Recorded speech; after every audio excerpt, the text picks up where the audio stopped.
तो बच्चों आइए क्वेश्चन नंबर 3 में पहले इस क्वेश्चन को बहुत अच्छे से समझते हैं, है ना। उसके बाद सॉल्यूशन पे जाएंगे।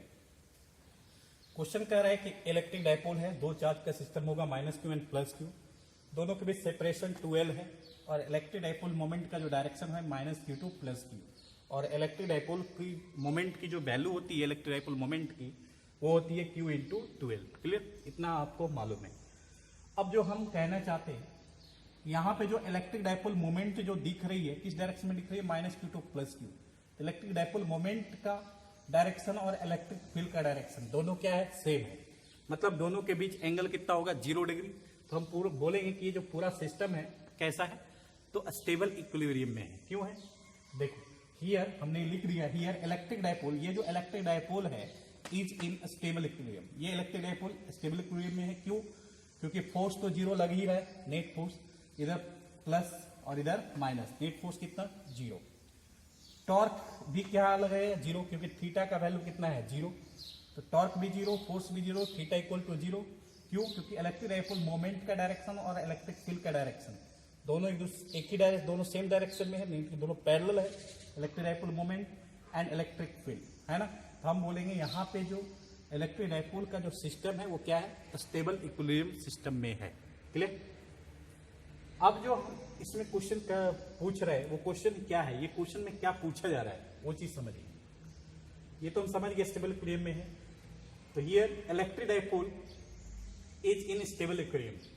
अगर ये यहाँ पे जो इलेक्ट्रिक डायपोल जो है स्टेबल इक्विलिब्रियम में है, अगर if electric dipole slightly displace, slightly मतलब थोड़ा सा डिस्प्लेस कर दे, बहुत स्मॉल एंगल से इलेक्ट्रिक डायपोल को थोड़ा सा डिस्प्लेस कर दे, या इधर या इधर, है ना, बहुत स्मॉल एंगल से, राइट। स्लाइटली डिस्प्लेस का मीनिंग ये होता है, राइट, फ्रॉम इक्विलिब्रियम पोजीशन।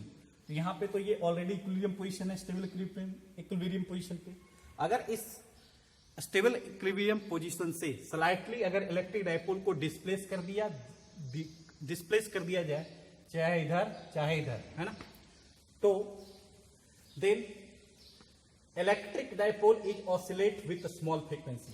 कहता है कि अगर इलेक्ट्रिक डायपोल के सिस्टम को, है ना, ये जो सिस्टम दिया हुआ इलेक्ट्रिक डायपोल का और एक कैसा सिस्टम में है, स्टेबल इक्विलिब्रियम सिस्टम में है, अगर इस इलेक्ट्रिक डायपोल को स्टेबल इक्विलिब्रियम पोजीशन से स्लाइटली अगर डिस्प्लेस इधर कर दे या इधर कर दे, है ना, तो ये जो इलेक्ट्रिक डायपोल है वो ऑसिलेट करने लगता है। एक बार इधर फिर आएगा, फिर इधर फिर जाएगा, फिर इधर फिर आएगा, फिर इधर फिर इधर जाएगा, राइट। यानी कि to and fro motion create करने लगता है।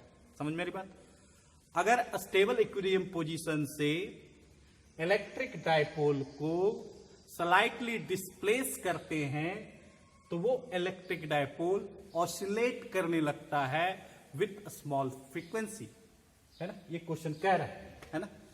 तो हमको फाइंड करना है कि अगर ये ऑसिलेशन कर रही है तो जरूर इसका टाइम पीरियड होगा। क्यों, एक बार इधर जाएगा फिर आएगा, toward forward, toward forward, toward forward, toward forward, right. एक बार इधर जाएगा फिर आएगा, फिर इधर जाएगा फिर इधर, राइट। मतलब ये इस स्टेबल इक्विलिब्रियम पोजीशन के लॉ क्या करने लगेगा, ये ऑसिलेट करने लगेगा। अगर हम इसको स्लाइटली डिस्टर्ब कर दे, स्लाइटली डिस्प्लेस कर दे, राइट, अगर हम इसको थोड़ा सा डिस्टर्ब कर दे या फिर स्लाइटली इसको डिस्प्लेस कर दे, तो इलेक्ट्रिक डायपोल का जो पोजीशन है स्टेबल इक्विलिब्रियम का, है ना, उस पोजीशन के अलोंग ये क्या करने लगेगा, ऑसिलेट करने लगेगा विथ स्मॉल फ्रीक्वेंसी। अगर ये ऑसिलेट करेगा तो इसकी एक टाइम पीरियड होगी, तो टाइम पीरियड क्या होगा वो निकालना है। तो find the time period of this oscillation. Clear, आया समझ में। फिर से समझिए, अगर इलेक्ट्रिक डायपोल को स्टेबल इक्विलिब्रियम पोजीशन से स्लाइटली डिस्प्लेस कर दे, है ना, तो वो जो स्टेबल इक्विलिब्रियम पोजीशन था इलेक्ट्रिक डायपोल का, वो क्या करने लगता है, इलेक्ट्रिक डायपोल उस पोजीशन के अलोंग ऑसिलेट करने लगता है ना। तो जब वो ऑसिलेट करता है इलेक्ट्रिक डायपोल तो उसका टाइम पीरियड होगा, है ना। तो बताइए वो टाइम पीरियड क्या होगा, ये हमको निकालना है। समझ में आ रही बात कुछ, ओके, यहां तक समझो, फिर आगे चलते हैं।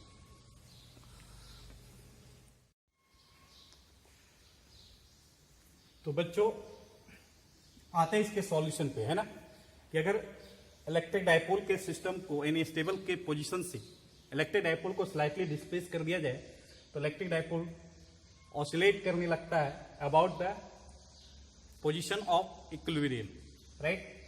तो बताइए time period of this oscillation क्या होगा। तो देखो हमने इसको डिस्प्लेस कर दिया, देखो हमने इसको इलेक्ट्रिक डायपोल के सिस्टम को स्लाइटली हम डिस्प्लेस कर दिए। मान लेते हैं कि हम इसको अल्फा एंगल से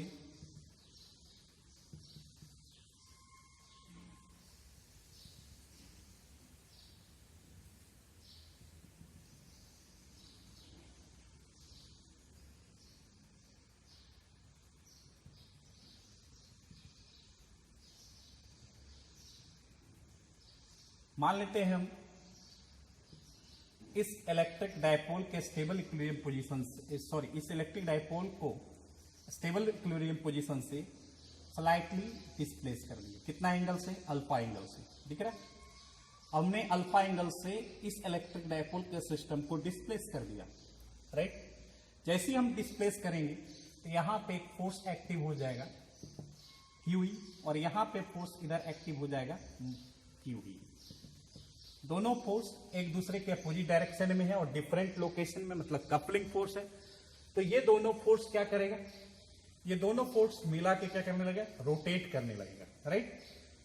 यहाँ पे क्यूई, यहाँ पे क्यूई, दोनों अपोजिट डायरेक्शन में डिफरेंट लोकेशन होने के कारण कपलिंग फोर्स एक्ट हो जाएगी जैसे ही हम इसको स्लाइटली डिस्प्लेस करेंगे अल्फा एंगल से, राइट। तो इस पे टॉर्क एक्ट होने लगेगा जिसके कारण ये जो इलेक्ट्रिक डायपोल का सिस्टम है वो रोटेट होने लगेगा, राइट। इस डायरेक्शन में रोटेट होने लगेगा। हमने डिस्प्लेस इधर किया, जैसे ही डिस्प्लेस किए तो टॉर्क एक्ट होने लगेगा और टॉर्क एक्ट होने के कारण ये इलेक्ट्रिक डायपोल इस डायरेक्शन में रोटेट होने लगेगा क्लॉकवाइज, राइट। जब ये रोटेट होगा तो ये रोटेशन करते हुए इस पोजीशन पे फिर वापस आएगा, माइनस क्यू प्लस क्यू यहां पे आएगा, राइट। फिर ये पोजीशन पे आएगा स्टेबल पोजीशन पे। क्या ये रुक जाएगा? इस पोजीशन पे भले टॉर्क जीरो हो जाएगा, स्लाइटली डिस्प्लेस करने के बाद फिर से ये जो इलेक्ट्रिक डायपोल है अपने पोजीशन को रिगेन कर लेगा और वहां पे टॉर्क की वैल्यू जीरो हो जाएगी। बट और यहां पे टॉर्क की वैल्यू जीरो तो एंगुलर एक्सीलरेशन भी जीरो हो जाएगी, बट एंगुलर जो वेलोसिटी है वो जीरो नहीं होगी। समझ में आ रही बात? जैसे ही हम इसको स्लाइटली डिस्प्लेस करेंगे तो टॉर्क एक्ट होने लगेगा और टॉर्क एक्ट होने के कारण फिर से वापस वो अपने पोजीशन को रिगेन करेगा।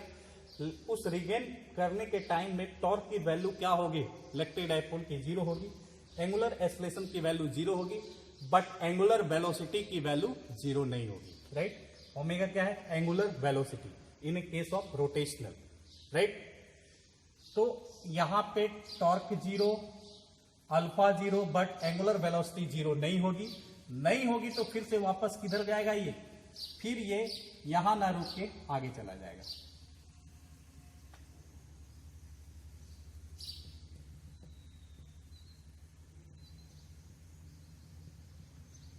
क्लियर? प्लस क्यू यहां आ जाएगा, माइनस क्यू यहां आ जाएगा। यहां पे फोर्स अब इधर लगेगा और यहां पे जो फोर्स है माइनस क्यू पे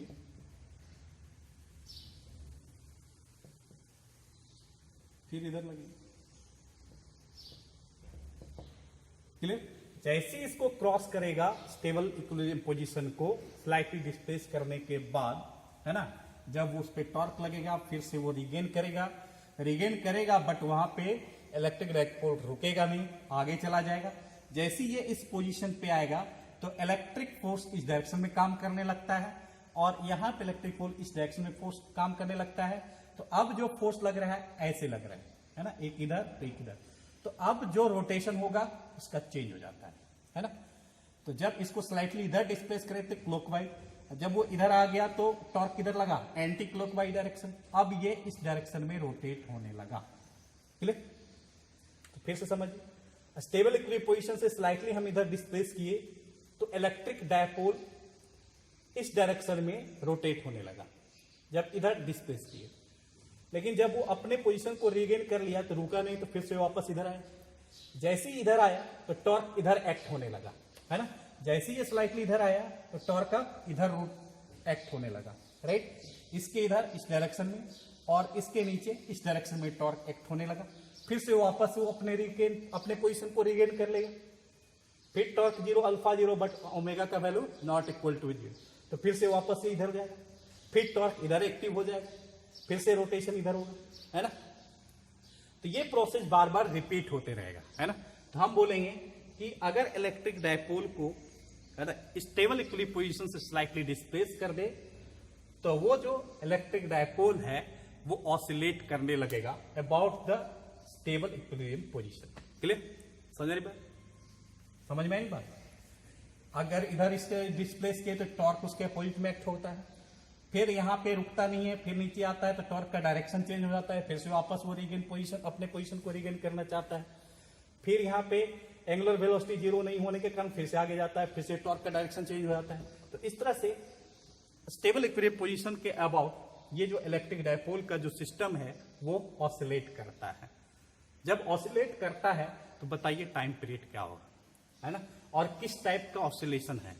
क्या ये एसएचएम फॉलो कर रहे हैं? आंसर ये है, सिंपल हार्मोनिक मोशन फॉलो कर रहे हैं। वो बाद में डिस्कस करेंगे। तो पहले क्या हो रहा है उसकी बात करेंगे। स्लाइटली डिस्प्लेस करने के बाद उसमें जो है इलेक्ट्रिक डायपोल के जो सिस्टम में जो है टॉर्क एक्ट होने लगता है। तो टॉर्क की वैल्यू लिख ले, राइट। कितने एंगल से डिस्प्लेस किए तो अल्फा, तो टॉर्क इक्वल टू क्या होगा, पीई साइन अल्फा, क्योंकि डायपोल का डायरेक्शन, डायपोल मोमेंट का direction minus Q two plus Q, और ये इलेक्ट्रिक फील्ड का डायरेक्शन, और alpha is the angle between P and E, right.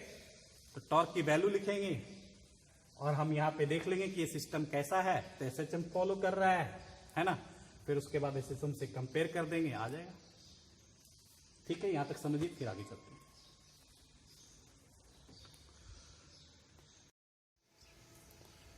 तो बच्चों, जैसे हम इलेक्ट्रिक डायपोल के सिस्टम को इक्विलिब्रियम पोजीशन से स्लाइटली डिस्प्लेस करते हैं तो उस पर टॉर्क एक्टिव हो जाता है, लेकिन अल्फा के साथ उसका रिलेशन क्या होता है, अपोजिट। देखो, हमने अल्फा एंगल इधर डिस्प्लेस किया, टॉर्क किधर लगा, इस डायरेक्शन में, तो अल्फा का डायरेक्शन इधर और टॉर्क का डायरेक्शन इधर, राइट। वही केस यहां पे भी हो जाएगा, अल्फा का डायरेक्शन इधर और टॉर्क इधर, यानी कि टॉर्क और अल्फा के भी जो रिलेशन होगा, एंगुलर डिस्प्लेसमेंट इसको बोलते हैं, राइट, अल्फा को, राइट। एंगुलर डिस्प्लेसमेंट और टॉर्क के बीच अगर रिलेशन पूछे तो कैसा है, तो अपोजिट रिलेशन है। क्यों? क्योंकि एंगुलर एक्सेलरेशन इधर हो रहा है, सॉरी, एंगुलर एक्सेलरेशन नहीं, एंगुलर डिस्प्लेसमेंट, एंगुलर डिस्प्लेसमेंट इधर हो रही है बट टॉर्क इधर लग रहा है। इसमें भी देखो, एंगुलर डिस्प्लेसमेंट इधर हो रही है बट टॉर्क इधर लग रहा है। तो टॉर्क और एंगुलर डिस्प्लेसमेंट के बीच रिलेशन क्या है, तो अपोजिट, दोनों के बीच जो रिलेशन है वो अपोजिट रिलेशन है, राइट, यानी अपोजिट एक दूसरे के नेचर में है ना, अपोजिट नेचर का है। क्लियर? यहां से समझिए। अब जब टॉर्क लग रहा है तो टॉर्क की वैल्यू क्या होगी, तो वी नो दैट कि अगर हमको अल्फा मालूम हो इलेक्ट्रिक डायपोल, तो इलेक्ट्रिक डायपोल मोमेंट का डायरेक्शन इधर और इलेक्ट्रिक फील्ड का डायरेक्शन इधर, और एंगल कितना, अल्फा। अल्फा हम स्लाइटली डिस्प्लेस कर रहे हैं, है ना, इससे यहां पे लिख देंगे, suppose electric dipole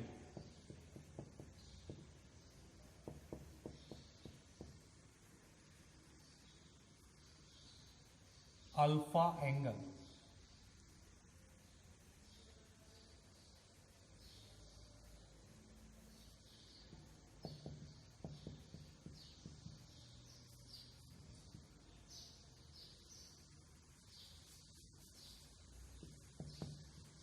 slightly,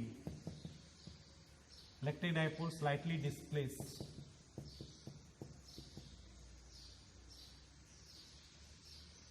from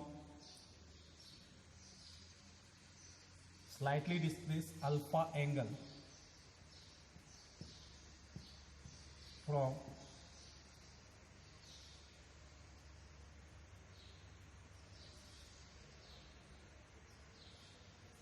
from equilibrium position, from stable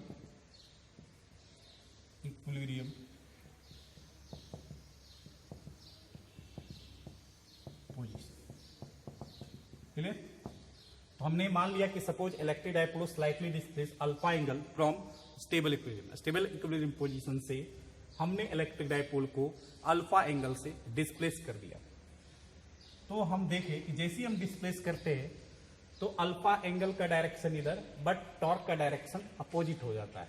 तो टॉर्क जैसे ही हम स्लाइटली डिस्प्लेस करते हैं अल्फा एंगल से तो टॉर्क एक्ट होने लगता है, और टॉर्क और अल्फा के बीच जो रिलेशन आता है यानी एंगुलर डिस्प्लेसमेंट के बीच जो रिलेशन आता है वो अपोजिट रिलेशन आता है, राइट।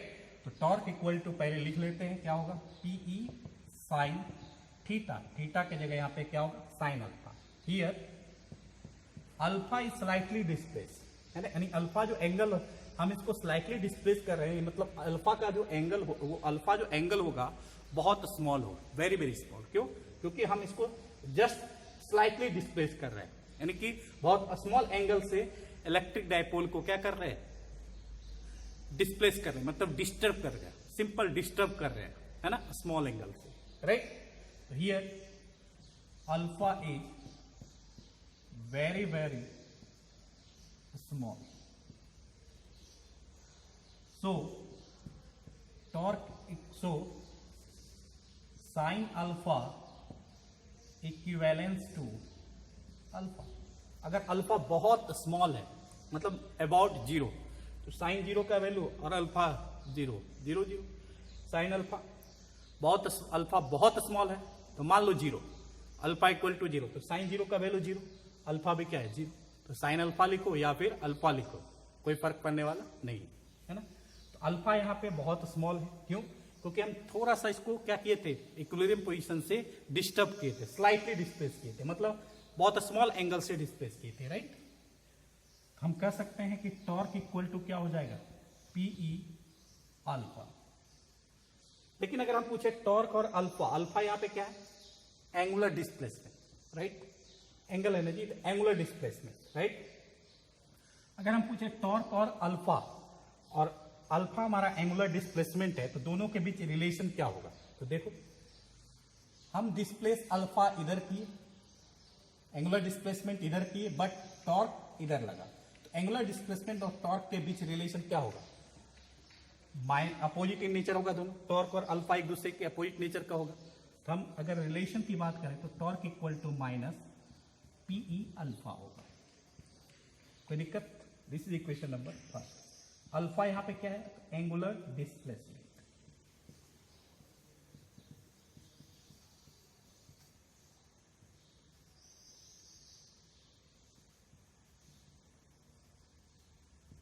क्लियर? समझ मेरी बात? जितना एंगल इधर डिस्प्लेस करेगा उतना एंगल इधर भी डिस्प्लेस करेगा, है ना। तो इधर अल्फा, टॉर्क इधर, अल्फा इधर, टॉर्क इधर, टॉर्क और एंगुलर डिस्प्लेसमेंट के बीच रिलेशन क्या है, तो दोनों के बीच जो रिलेशन है वो अपोजिट है, अगर एक प्लस है तो दूसरा माइनस है, राइट। तो दोनों का रिलेशन हमने निकाल दिया, अल्फा का रिलेशन और टॉर्क के बीच रिलेशन क्या है, तो minus, torque equal to minus PE alpha, right. यहां तक समझ में आया? क्यों? तो देखो ध्यान से समझ, अगर मान लो ये मीन पोजीशन है, हम लीनियर के केस में बता रहे हैं, लीनियर केस में बता रहे हैं, अगर मान लो ये मीन पोजीशन है और यहां से x डिस्टेंस पर कोई ऑब्जेक्ट गया, है ना, ये पोजीशन A है और ये पोजीशन O है, A तक गया, फिर वापस आया, फिर यहां रुका नहीं, फिर ये आगे गया, कितना पोजीशन, तो x पोजीशन, कहां तक गया, तो B तक गया, फिर वापस आ गया, फिर ये यहां रुका नहीं, फिर ये यहां गया, है ना। मतलब ओ पॉइंट, ये मीन पोजीशन के अबाउट कोई ऑब्जेक्ट क्या कर रहा है, एक बार टू मोशन कर रहा है, एक बार थ्रो मोशन कर रहा है ना। तो यहां पे फोर्स किधर लग रहा होगा, अगर ये ऑब्जेक्ट आगे जा रहा होगा तो फोर्स इधर लग रहा होगा, तभी तो वापस आ रहा है। ये यहां आगे जा रहा है ऑब्जेक्ट, जाते जाते ए पोजीशन पे रुक जाता है, तो मतलब ऑब्जेक्ट इधर जा रहा है, मतलब फोर्स इधर लग रहा होगा, ऑब्जेक्ट इधर मूव कर रहा है, फोर्स इधर लग रहा है अपोजिट, तभी तो ये यहाँ पे जीरो होता है, फिर से वापस वो आता है, क्योंकि फोर्स एक्टिव इधर होता है, ओ की ओर, राइट। तो फोर्स और एक्स के बीच अगर रिलेशन बोले तो क्या होगा, माइनस एक्स, राइट। क्यों? क्योंकि ऑब्जेक्ट इधर जा रहा है और ए पॉइंट पे जाके रुक जा रहा है, तो जा रहा है इधर और रुक जा रहा है ए पॉइंट पे, मतलब जरूर कोई अपोजिट फोर्स एक्ट हो रहा होगा, तो जा रहा है इधर, फोर्स इधर, यहाँ पे ये पे जाके रुकेगा, तो स्मॉल टाइम इंटरवल के लिए रुकेगा, क्योंकि फोर्स तो कंटिन्यूसली इधर एक्टिव है, फिर से वापस उसको इधर आना पड़ेगा। फिर जैसे ही इसको इधर क्रॉस करेगा तो पोजीशन इधर शो करेगा बट फोर्स इधर शो करेगा, है ना। तभी ये ओ पे फिर से रिटर्न आएगा, फिर इधर जाएगा, फिर से फोर्स इधर एक्टिव हो जाएगा, तभी फिर ए से फिर वापस ओ आएगा, राइट। फोर्स और डिस्प्लेसमेंट के बीच रिलेशन क्या है, तो force directly proportional negative of displacement. उसी तरह यहाँ पे देखो अल्फा एंगल इधर जा रहा है, टॉर्क इधर एक्टिव हो रहा है, फिर अल्फा एंगल इधर आ रहा है तो टॉर्क इधर एक्टिव हो, तो टॉर्क और अल्फा के बीच रिलेशन क्या है, तो दोनों एक दूसरे के अपोजिट नेचर का है, राइट। समझ मेरी बात, यहां तक समझिए, फिर आगे चलते हैं। ये हम लोग क्लास 11th में डिस्कस कर चुके हैं, राइट। उसी पॉइंट को यहां पे फिर से रिव्यू करें।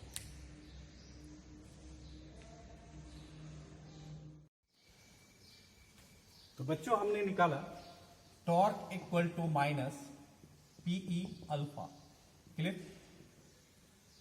और हम टॉर्क इक्वल टू क्या लिख सकते हैं, आई इंटू अल्फा लिख सकते हैं जी, पिछले क्वेश्चन में डिस्कस किए थे इसके बारे में, राइट।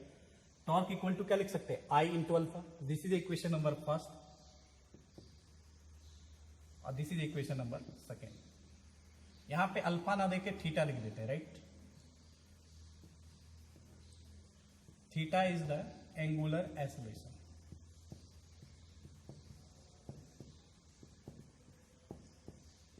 क्लियर। अब दोनों को कंपेयर करते हैं from equation first and second. We get, हमने क्या पाया, तो I into theta equal to minus PE alpha, right. और थीटा इक्वल टू लिख सकते हैं माइनस पीई बाय आई इंटू अल्फा, क्लियर। तो देखो यहां पे एंगुलर एक्सेलरेशन डायरेक्टली प्रोपोर्शनल है ना, नेगेटिव ऑफ डिस्प्लेसमेंट दिख रहा है। यहां पे हम बोल सकते हैं थीटा इक्वल टू डायरेक्ट, यानी angular acceleration directly proportional to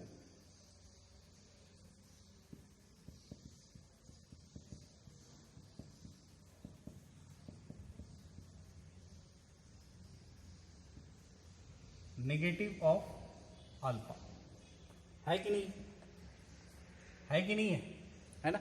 और हमने क्लास 11th में स्टडी किया था, in class 11 condition of SHM, condition of SHM simple harmonic motion. SHM का full form simple harmonic motion. क्या था कंडीशन, कंडीशन ये था कि अगर लीनियर एक्सेलरेशन हो वो डायरेक्टली प्रोपोर्शनल होगा नेगेटिव ऑफ डिस्प्लेसमेंट। अगर प्रोपोर्शनल साइन हटाते हैं तो उसके बदले में हम लोग minus omega square into x लिखते हैं। ओमेगा क्या होगा, एंगुलर फ्रीक्वेंसी, राइट। ओमेगा क्या होगा, एंगुलर फ्रीक्वेंसी। उसी तरह अगर ये ट्रांसलेशनल के केस में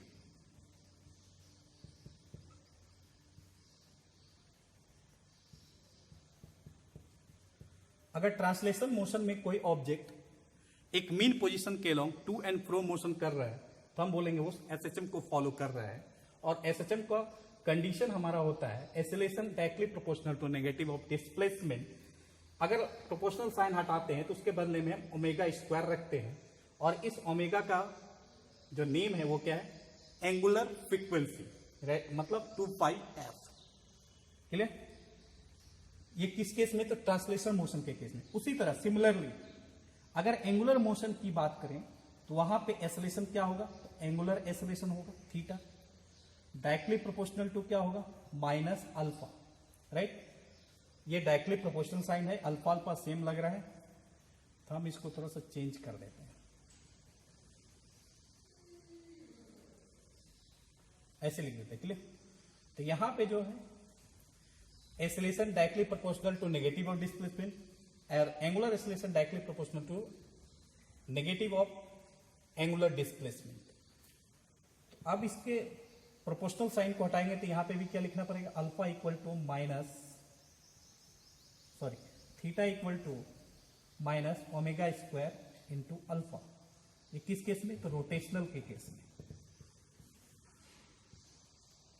राइट। ये कंडीशन है एसएचएम का। लीनियर के केस में a directly proportional to negative of displacement, और एंगुलर के केस में angular acceleration is directly proportional to negative of angular displacement, right. और प्रोपोर्शनल साइन हटाते हैं तो उसके बदले में ओमेगा रखते हैं, और ओमेगा क्या कहलाता है, एंगुलर डिस्प्लेसमेंट, राइट।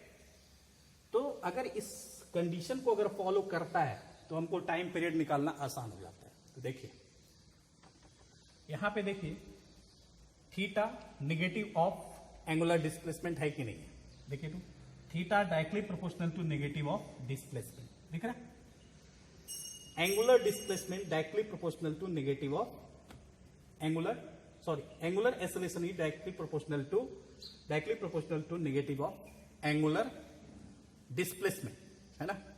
तो हम बोलेंगे ये जो सिस्टम है, ये जो ऑसिलेशन है, ये कैसा ऑसिलेशन है और क्या फॉलो कर रहा है, तो एसएचएम को फॉलो कर रहा है ये ऑसिलेशन, राइट। क्यों, क्योंकि एंगुलर डिस्प्लेसमेंट जो है वो एंगुलर एक्सेलरेशन जो है वो नेगेटिव ऑफ एंगुलर डिस्प्लेसमेंट को फॉलो कर रहा है, राइट। समझ रही बात।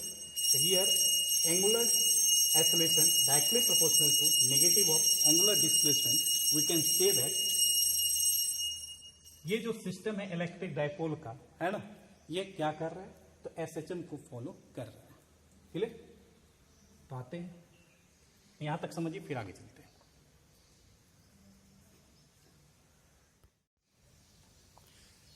तो यहां पे देखिए हमको ये रिलेशन पता चल गया कि angular displacement directly proportional to negative of angular acceleration directly proportional to negative of angular displacement. We can say that here electric dipole follow the SHM. Here electric dipole follow the SHM. SHM मतलब simple harmonic motion. So angular acceleration equal to minus omega square into alpha, है ना। This is equation number 4। Clear. Omega क्या है, angular frequency या angular velocity, clear. और angular frequency की value क्या होता है, 2 pi by time period, right, या फिर 2 पाई बाय फ्रीक्वेंसी। क्लियर आया समझ। इक्वेशन 4 और 3 को कंपेयर करो। Compare the equation 3 and 4 we get. हमने क्या पाया, कंपेयर किए तो theta theta cancel, alpha alpha cancel, बचा क्या, minus minus cancel, omega square equal to क्या बचा, Pe by I. P is the electric dipole moment, is the electric field, uniform electric field, I is the moment of inertia, कितना 2ml square, right.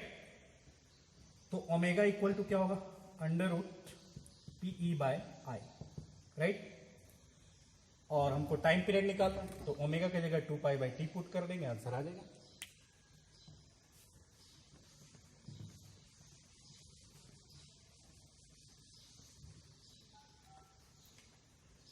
Omega equal to 2 pi by T equal to under root Pe by I, right. तो time period equal to क्या होगा, cross multiplication कर देंगे तो ये हो जाएगा आई इधर चला जाएगा, पी इधर आएगा, I by P I under root